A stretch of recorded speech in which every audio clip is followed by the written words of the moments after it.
You might have a drug dealer, not a doctor. Welcome back to the channel, guys.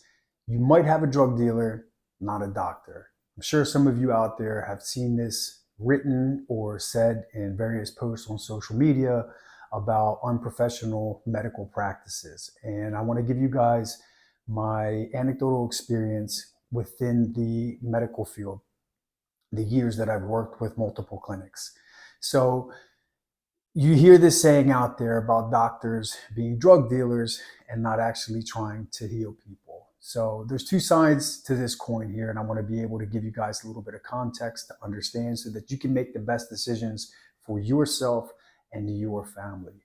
When you come to a doctor's office, you make an appointment, you obviously have some symptoms. Something's wrong. Could be your skin, could be your digestion, could be your energy, could be your hormones, various different things. There's a problem at hand that needs to be treated. That doctor's job is to assess the situation and give you a solution. A lot of the time, it's medication. All right. There's a reason why, because medication does put a band-aid over the crack, the hole, the wound, whatever it is, and temporarily or permanently relieve it with the use of that medication. What comes with that is money. Obviously, pharmaceutical companies are giving percentages and different, let's just say, treats and rewards to clinics, practices, ministries of health that are promoting certain products, certain medications of theirs, certain patents, and it's a big money business. Also, you have to remember that many doctors working in their private practice or in a city or government hospital have a quota to hit. It's very expensive to have medical insurance. It's very expensive to have a license to run that operation. There's a lot of overhead. They have to be able to cover that. And a lot of these clinics and a lot of these hospitals, whether they're government or private, they are pushed to make a certain quota. And part of that comes with getting clients in and out of there. It's very difficult for a doctor that's supposed to be seeing 8 to 14, 15 patients a day within an 8 to 10, 12-hour shift, depending on what their specific field is and who they're dealing with, to be able to understand everything that's going on with you. So I'm not trying to demonize doctors here. I'm just giving you the reality of that. Just think of a parent. A parent, it's difficult for them to understand what's going on with two of their children.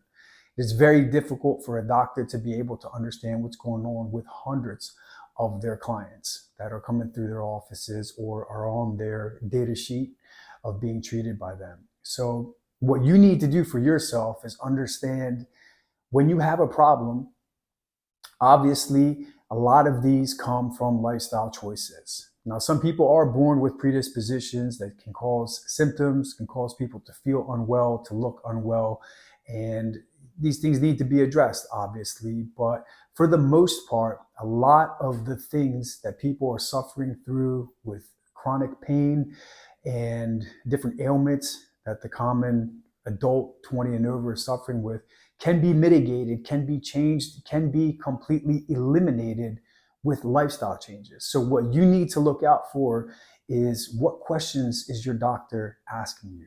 Now, anecdotally, I can tell you from my experience, because I've worked with good practitioners and bad practitioners. I've worked with good clinics and bad clinics. I've done a lot of outpatient work for almost a decade with nutrition, lifestyle, holistic changes for the clients that leave a certain practice or leave inpatient care. I've helped people with rehabilitation when it comes to breaks, tears, injuries. I've helped people with digestive issues. I've helped cancer patients. I've helped people with multiple array of ailments. And there is good clinics out there. There is good doctors. But I've had a lot of people also come to me that have been thrown under the bus by a clinic. I've had females come to me and they're on birth control medications from a dermatologist because they have a skin issue. And I'll ask them, well, what did the doctor ask you? Did they ask you how many hours do you sleep? Did they ask you if you get sunlight? Did they ask you How much water do you drink a day? What food do you eat? How often do you have sugar? Do you smoke? Do you have caffeine? How much snacks and processed foods are you getting? What's your stress like? Do you take any illicit drugs? Do you drink alcohol often? Zero questions asked. They'll go into the clinic and say, I've got some spots, I've got some marks, I've got some scarring, and this keeps happening every few months. I get these breakouts. Doctor will give them a medication.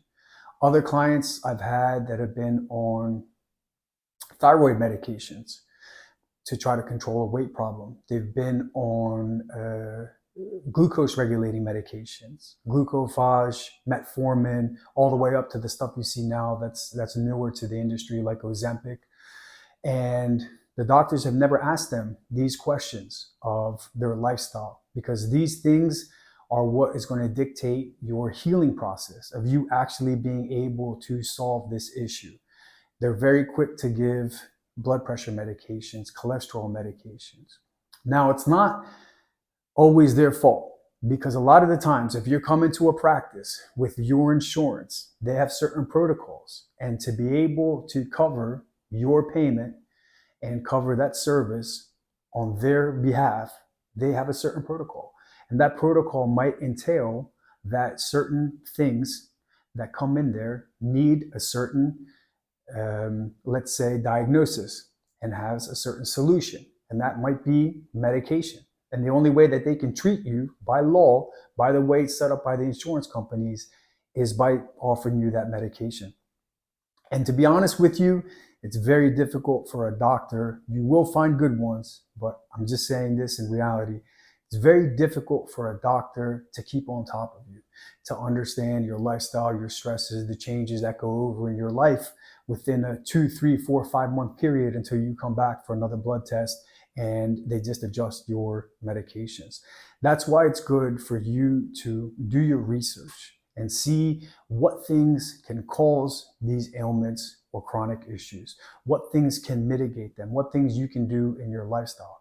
I've gotten dozens and dozens and dozens of people off of dozens of medications, psych drugs, cholesterol, blood pressure, autoimmune medications, various different types of drugs, just by helping them build a lifestyle where they're better to themselves. They eat smarter, they exercise, they start learning how to relieve their stress, they start making better decisions with their impulses, they spend more time outside year round to be able to get natural daylight in their eyes and on their skin, which causes massive significant differences in your body's immunity and in your mental health.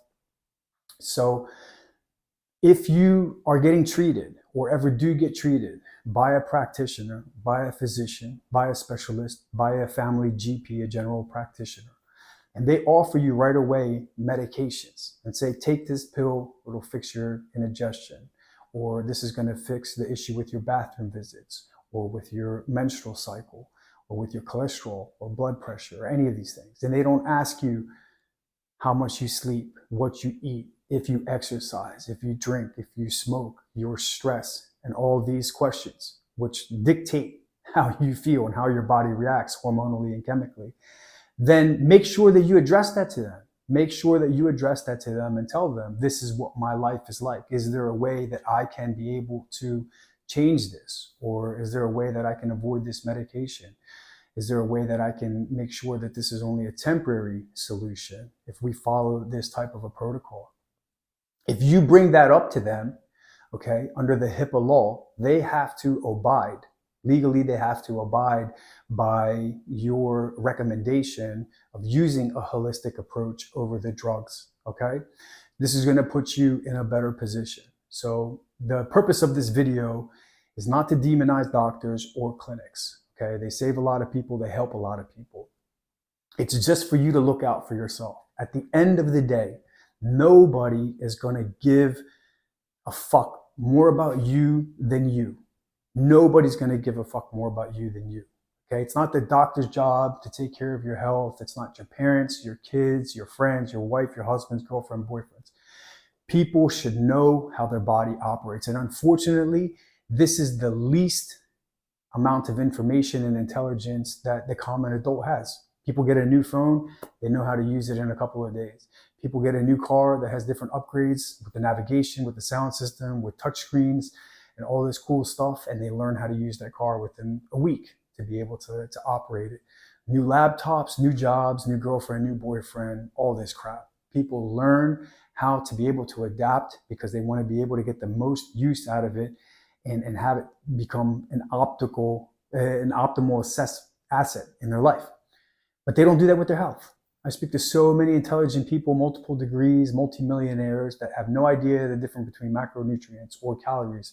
They don't understand their menstrual cycle. A lot of females that have multiple children, they've gone through most of the massive, processes of being an adult female, and they still don't understand how their body is operating the different phases of their menstruation. So do the due diligence and learn. Get all the information in there to be able to make assessments if you do suffer from anything, how to be able to heal it before you get stuck on medications.